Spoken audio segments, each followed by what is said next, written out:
People in Montgomery County are grieving the loss of a wrestling legend. Cody Gardner died at the age of 28 last Friday from an apparent drug overdose. That's according to the Montgomery County Sheriff's Office.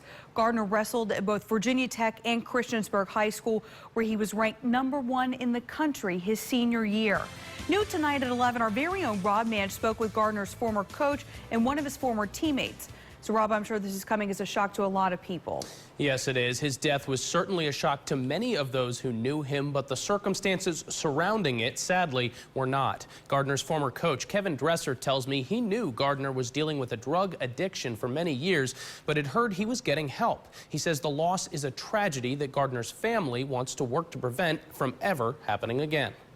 Virginia Tech wrestling coach Kevin Dresser says Cody Gardner was larger than life. That's why his loss is so hard to cope with. If something like this can take down Cody Gardner, it can take down a lot of people. It was here in Christiansburg's Hawkeye Hall that Gardner first got his start in middle school. His teammate Luke Brew says he quickly stood out. He competed hard, but you could never tell, like in big matches, that he was nervous. Dresser says Gardner quickly shined in the years that followed. He recalled one bout from his first year coaching Gardner at Christiansburg High. They had a senior that was a state champ, and Cody was a freshman, and Cody went out there and just annihilated the guy, and we knew right then and there we had a gem. That gem quickly outshined every other wrestler in the state. 4 years in a row, Gardner was a state champ. Then, his senior year of high school, he was named the best wrestler in the country. To see him become the #1, I mean, it wasn't really a surprise. That's what you would expect if you knew him. He was good.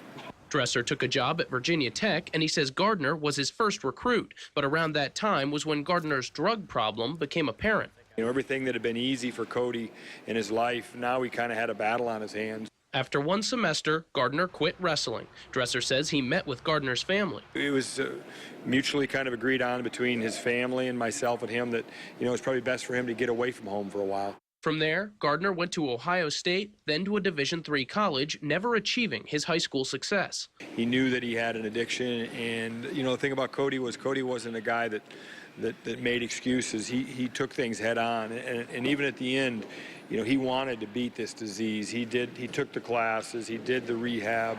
Gardner's family held a memorial service here in Hawkeye Hall for Gardner Tuesday night. Looking back, Dresser says Gardner may have felt there was no one he could talk to about his problem. You know, I know Cody felt like he didn't have a lot of people on his side. You know what, if he would have been here last night, he would have seen the hundreds of people that were on his side. That's why Dresser says Gardner's family wants his life to be a lesson for others. If there's something going on, reach out, get help, communicate before it's too late. Well, the sheriff's office tells me it will likely be several weeks before we learn Gardner's official cause of death and what, if any, drugs were in his system at the time. But even in death, Dresser tells me that around Montgomery County, Cody Gardner will always be remembered as a champion. In studio, Rob Manch, WSLS 10.